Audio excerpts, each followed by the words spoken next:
In a way, I expect more of the same, i.e., I do not expect a return to pre-COVID art market.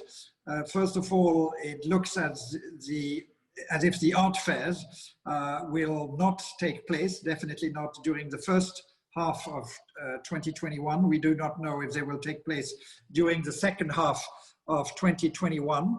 I think that the disruption and that the changes that have taken in place during 2020 will only accentuate, i.e. the main thing that has happened is that the calendar, the art calendar, which was quite clearly established, i.e. you knew when the big art fairs were taking place, and every person in the art market had to make sure to be, there, i.e. Basel in March, Hong Kong, June, Basel, and then December in Miami, and then freeze and all of that. And same thing with the auctions. You knew that the second week of May and second week of November was a high point of the auctions in New York. All of that has been disrupted.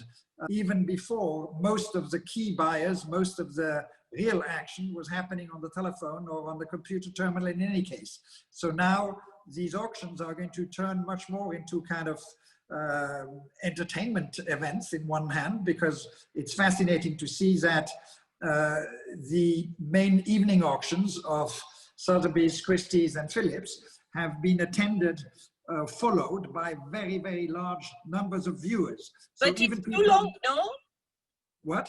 These are people who follow and do not bid. And then you have, of course, the people who bid and who can do so just as effectively from a cell phone or computer terminal or telephone line.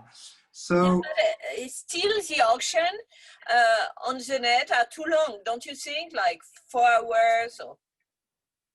Well, that's why I think they will need to be kind of imaginative to make it as entertaining as possible and as fun as possible. So that if you look at it and you're only going to bid on 1 or 2 lots, and you want it to be entertaining and fun, even if you have to sit, through 1 hour or 2 hours or whatever. Isn't it surprising that in this period there is still speculation on some artists? And even young artists? What do you think?